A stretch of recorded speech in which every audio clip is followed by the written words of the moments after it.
Happy Friday po sa ating lahat. Ako si Benison Estareja. As of 2 in the afternoon po ay naging isaganap na tropical depression or mahinang bagyo yung ating minomonitor po na low pressure area sa labas ng Philippine Area of Responsibility sa may silangan po ng extreme northern Luzon.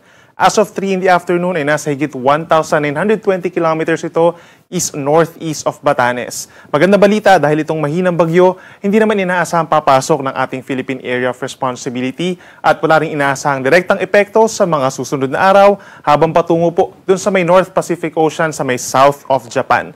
Patuloy pa rin ang epekto nitong southwest monsoon or hanging habagat sa malaking bahagi po ng ating bansa. At simula po ngayong hapon hanggang bukas ng madaling araw ay mataas pa rin ang tsansa ng mga pag-ulan sa may Visayas, Mindanao, magi dito sa mga probinsya po ng Palawan, Occidental Mindoro, paakyat ng Cavite, Batangas, Zambales, Bataan at magi dito rin po sa Metro Manila.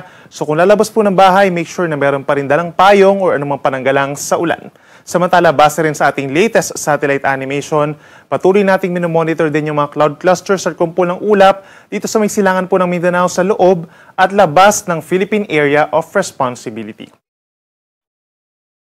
Base po sa pinakahuling tropical cyclone threat potential forecast ng Pag-asa, possible po na susunod po na 3 araw ay may mabuo na low pressure area doon sa labas ng ating Philippine Area of Responsibility. At possible po, ito yung mga tinutukoy natin na cloud clusters po sa labas ng PAR kanina.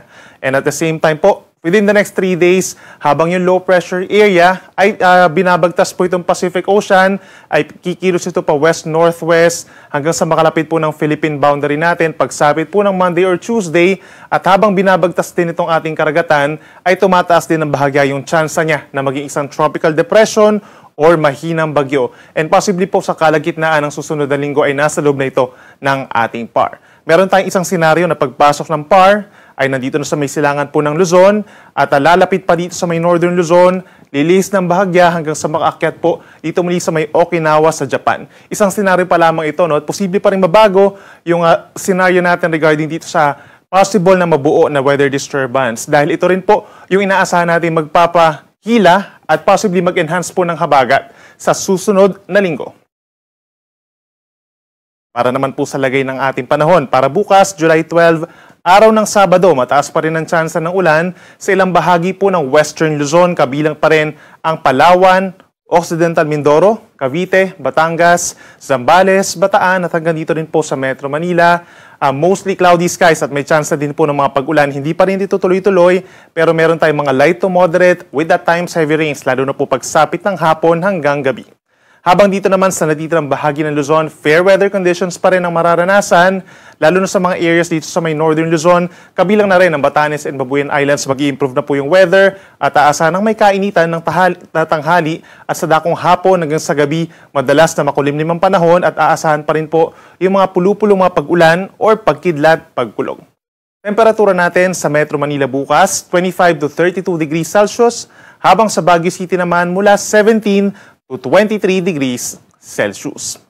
At sa ating mga kababayan po sa Palawan, Visayas and Mindanao bukas, magbaon pa rin po ng payong at anumang pananggalang sa ulan, aasahan pa rin po ang epekto ng southwest monsoon or hanging habagat, kaya't magiging maulap for most of the day at aasahan din po yung mga kalat-kalat na mga pag-ulan, mga light to moderate rains. Sa hapon hanggang gabi nagkakaroon na tayo ng malalakas sa ulan dahil po yan sa mga thunderstorms. So mag-ingat na rin po sa mga posibleng pagbaha sa mga low-lying areas at pagguho ng lupa sa mga bulubundukin na lugar dahil ilang araw na po na umuulan lalo na sa may areas ng Western Visayas, Negros Island, sa Palawan, and Zamboanga Peninsula. Temperatura natin dito sa may Puerto Princesa, Metro Cebu at maging sa may Zamboanga City hanggang 31 degrees bukas, habang sa may Davao City naman posible pa rin umakyat sa hanggang 32 degrees Celsius.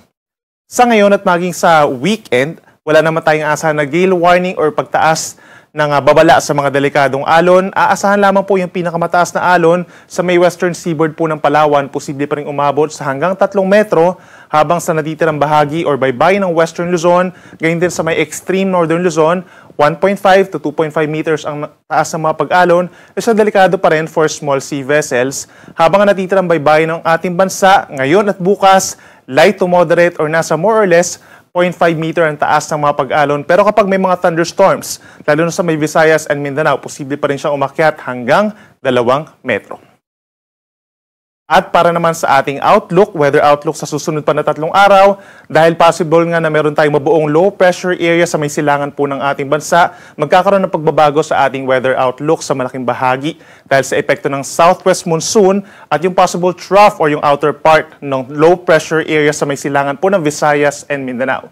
So dito sa Luzon, pagsapit po ng Sunday, malaking bahagi actually magkakaroon ng improved weather condition. No? So yung mga nagbabalak po maglaba, Sunday po yung perfect time para magsampay tayo ng ating mga damit. Aasahan pagsapit na tanghali ang may kainitang temperatura, kabilang na dyan sa Metro Manila, posibleng umakyat sa 33 degrees. Pero pagsapit ng hapon hanggang sa gabi, medyo kumukulimlim at aasahan lamang yung mga pulu-pulo at mga saglit na pag-ulan.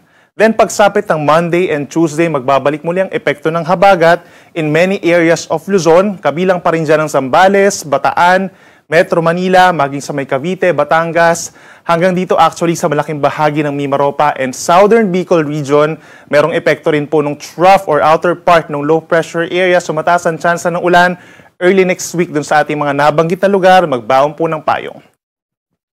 Sa ating mga kababayan po sa Visayas, kapansin-pansin no, Sunday, Monday and Tuesday magpapatuloy ang maulap na kalangitan in many areas of Visayas dahil yan sa epekto ng southwest monsoon kung dito sa may Western Visayas and Negros Island region.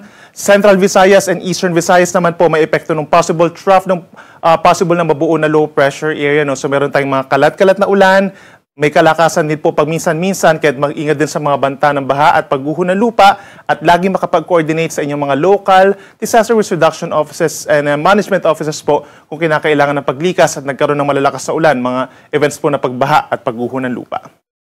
At para sa ating mga kababayan po dito sa Mindanao, pagsapit po ng Sunday, malaking bahagi ng Mindanao pa rin na magkakaroon ng pag-ulan, lalo ng Zamboanga Peninsula, Northern Mindanao, Caraga Region, and Bangsamoro Region dahil pa rin sa southwest monsoon. And then pagsapit po ng Lunes at Martes, magpapatuloy ang mga pag-ulan dito sa may Zamboanga Peninsula and Bangsamoro Region dahil pa rin sa habagat at ilang bahagi pa rin po ng Caraga and Northern Mindanao magkakaroon din po ng maulap na kalangitan, kalat-kalat na mga ulan at mga thunderstorms, kaya make sure po na meron pa rin tayong daladalang payong. Habang ang natitirang bahagi ng Mindanao, itong Davao Region, plus portions of Soxtargen, malaking bahagi nito, partly cloudy to cloudy skies. And then may mga times pa rin po pagsapit ng hapon ng gabi hanggang gabi na nagkakaroon ng mataas na tsansa ng mga pag-ulan at mga thunderstorms.